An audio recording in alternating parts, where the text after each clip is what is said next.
Before we dive in, drop a comment and let us know where you are watching from. We'd love to hear from you.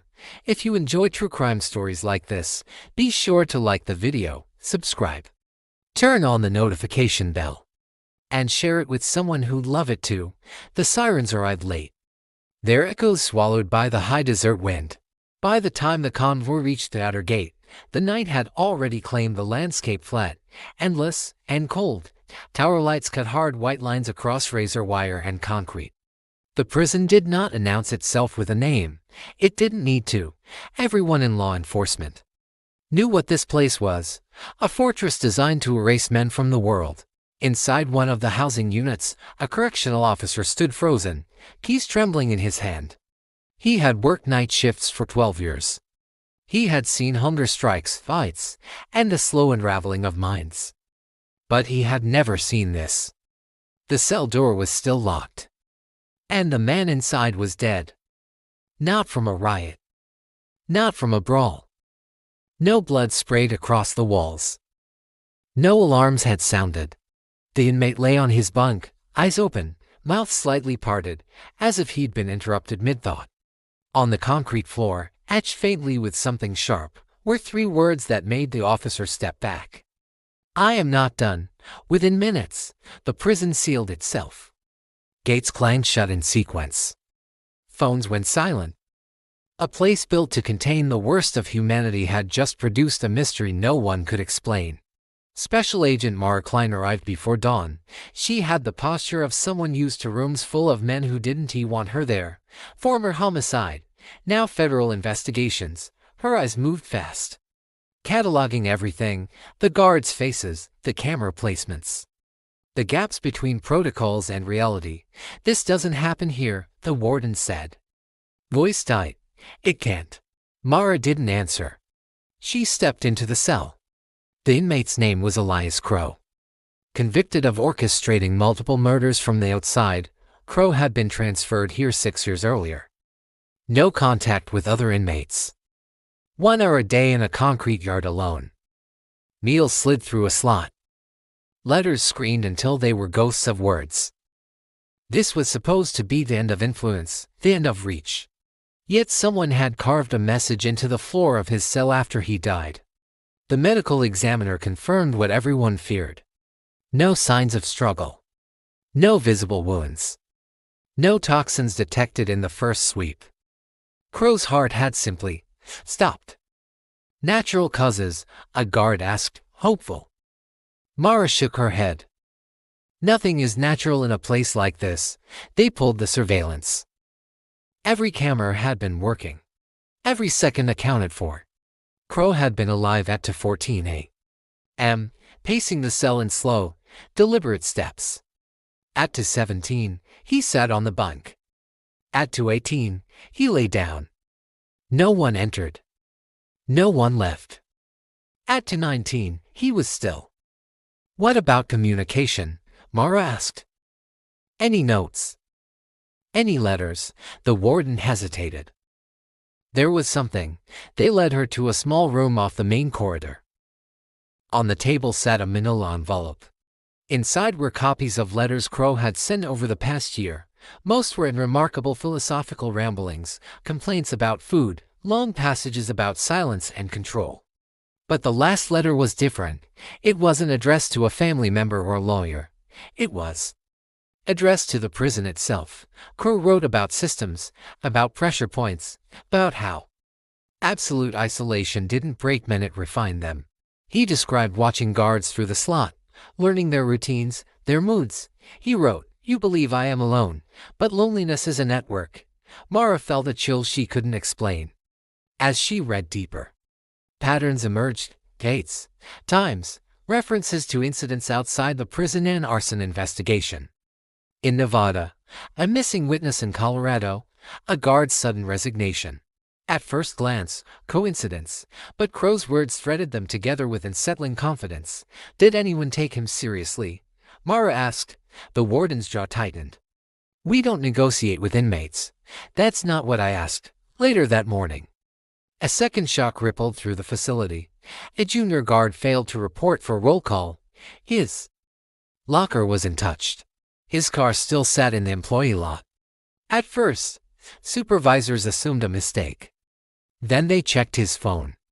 The last message he sent was to an unsaved number. He knows my name. The guard, Daniel Ruiz, had worked the same unit as Crow for 8 months. He had no disciplinary record. No known enemies. His apartment was found unlocked, lights on, dinner half prepared.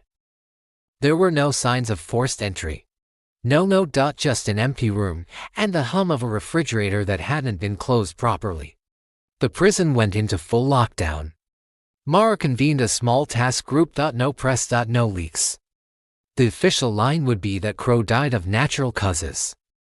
And officially, they were chasing a possibility no one wanted to say out loud. That Crow had orchestrated something from inside the most secure prison in the country. As the hours passed, more details surfaced. Ruiz had requested a transfer 2 weeks earlier. Denied. He'd also reported a minor incident of malfunctioning food slot in Crow's cell. Maintenance logs showed the issue was resolved, but no technician could recall fixing it. Mara returned to the cell. She crouched, studying the carved words again. The letters were uneven, shallow in places, deeper in others. This wasn't done in a rush. I am not done. Not a threat. A statement. A promise. When they searched Crow's mattress, they found something else. Folded carefully inside the seam was a scrap of paper no bigger than a postage stamp. On it was a list of names. Some crossed out, some not. Daniel Ruiz's name was there. So was Mara Klein's. The room seemed to shrink around her. For the first time since she'd arrived, Mara felt the balance tilt. This was no longer about a dead man in a locked cell. This was about reach. About influence. About how far a mind could travel when a body was trapped behind concrete and steel. As alarms echoed through the corridors and helicopters circled overhead, one question pressed heavier than all the others. If Elias Crow was truly dead, who was carrying out his work now? By noon, the desert heat pressed against the concrete like a living thing. Inside the prison, the air felt heavier, charged with suspicion and fear. Guards avoided each other's eyes. Doors slammed harder than necessary.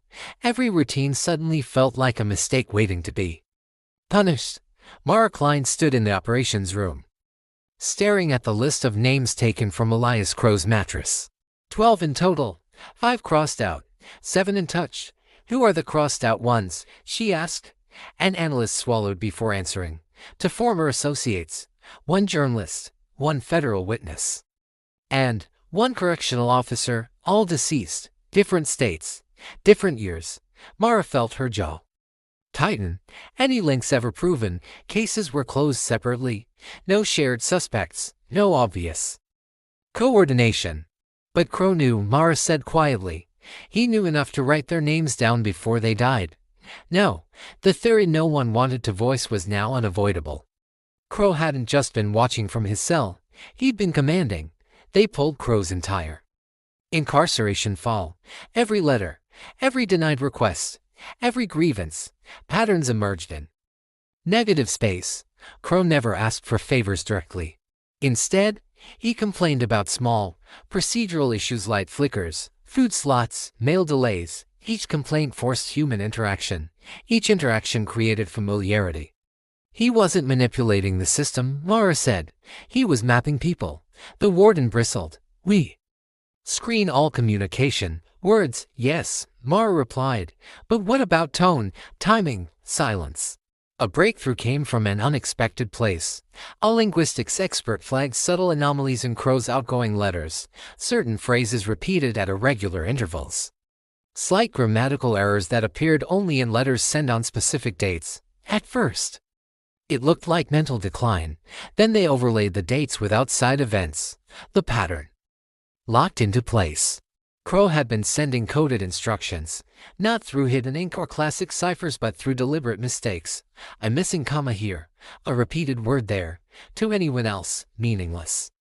To someone trained to read him, they were coordinates. Mara's phone buzzed. The restricted number. Agent Klein, a man said calmly. You don't know me, but I know you. She stepped away from the room. Who was this? I'm calling to help you, the voice replied. Elias Crow is not the mastermind you think he was. Mara felt the hairs on her arms rise. Then why are his words getting people killed? A pause. A breath. Because Crow wasn't the architect, the man said. He was the key. The line went dead. Within minutes, the analyst shouted from across the room. Agent Klein, you need to see this. They traced one of Crow's repeated letter recipients, a retired prison psychologist named Howard Bell. Bell had evaluated Crow during his first year in isolation.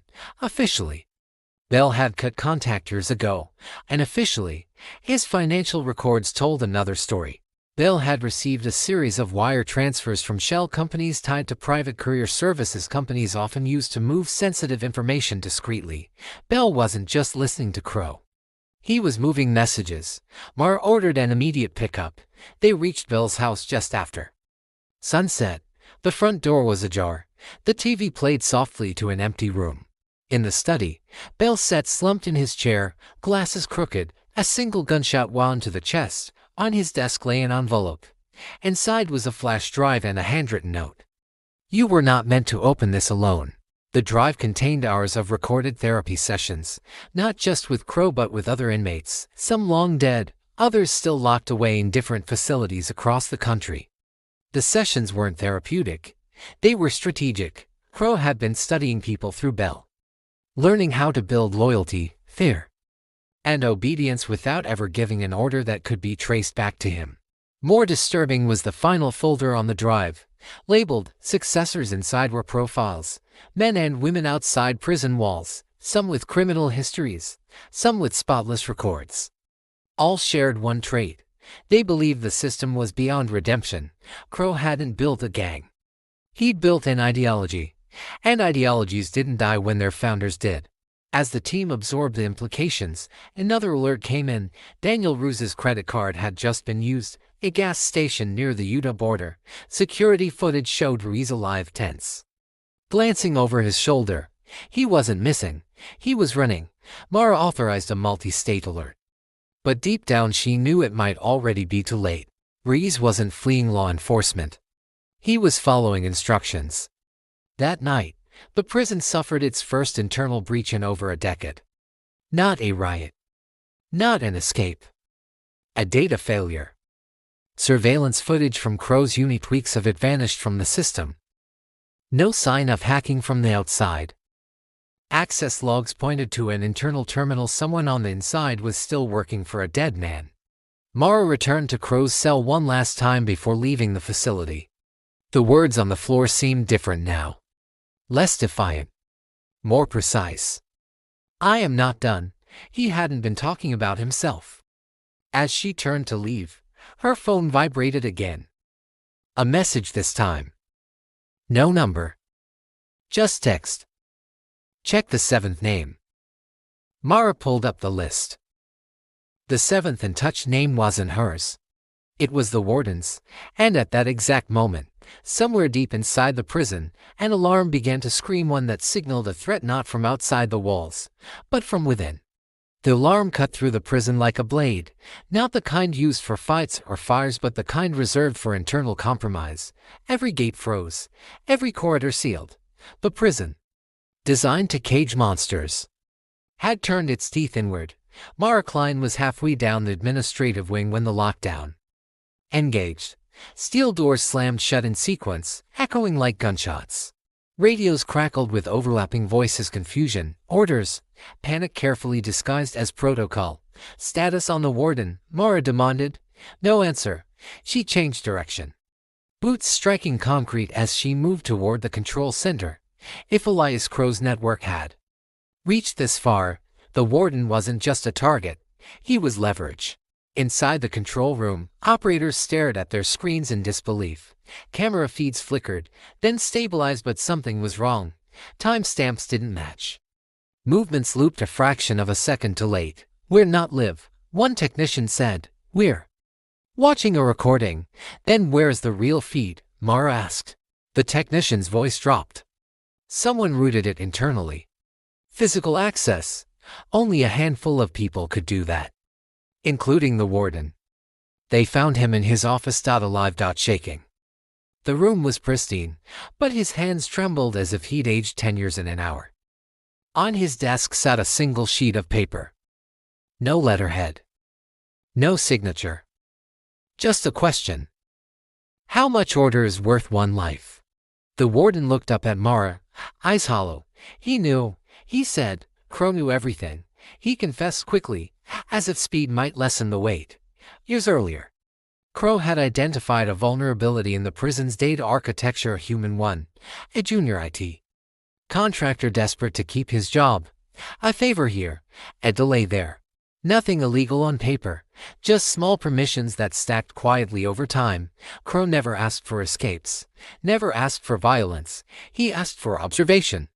He used the prison's own surveillance to study people, guards, administrators, contractors.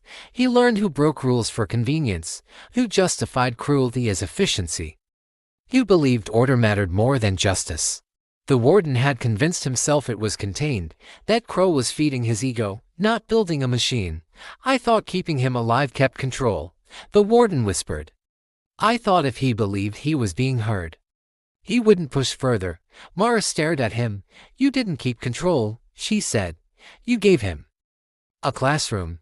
Another alert blared, this one from outside. Daniel Ruse's vehicle had been found abandoned near an unfinished housing development. Inside, officers discovered a phone preloaded with instructions, timed messages, and a final video.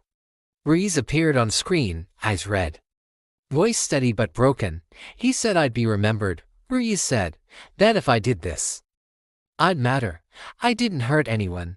I just opened doors. The final timestamp ended minutes before Crow's death. Ruiz was never found. Back at the prison, federal teams swept the facility from top to bottom. Hidden routers were pulled from maintenance shafts. Paper logs replaced digital ones. Dozens of employees were placed on leave pending investigation. The machine Crow built was dismantled piece by piece. But Mara knew better than to believe it was over. She returned to the flash drive taken from Howard Bell's desk. One file remained unopened. It had been buried under layers of benign session recordings. The title chilled her. LEGACY. Inside was a single audio recording. Crow's voice was calm, precise. They will say I lost, he said. They will say the system corrected itself. That is how it survives, by pretending it is capable of correction. But control is not held by walls or weapons. It is held by belief. I taught them to see the cracks. You cannot unsee them. The recording ended with a final line. I am not done, because I am no longer necessary. Weeks later, the official report concluded that Elias Crow had died of cardiac failure exacerbated by long-term isolation. The guard's disappearance was classified as unrelated. The psychologist's death was ruled a robbery gone wrong. The public moved on. Mara didn't. She resigned 3 months later, on her last day. She received an envelope at her apartment, no return address. Inside was a printed news article about a prison reform group gaining rapid influence across multiple states. Their rhetoric was measured, their funding immaculate, their leadership anonymous. Tucked behind the article was a familiar list of names, only to remain uncrossed. Mara's was one of them. She folded the paper carefully, understanding at last what Crow had built. Not an organization. Not a conspiracy, a mirror. A way of forcing people to choose between order and humanity and live with the answer. As she turned off the light, one thought lingered, heavier than fear. They had put the worst of them behind the strongest walls. And still, he had found a way out. If you think this story was intense, you're not ready for the next one. Hit subscribe so you don't miss it.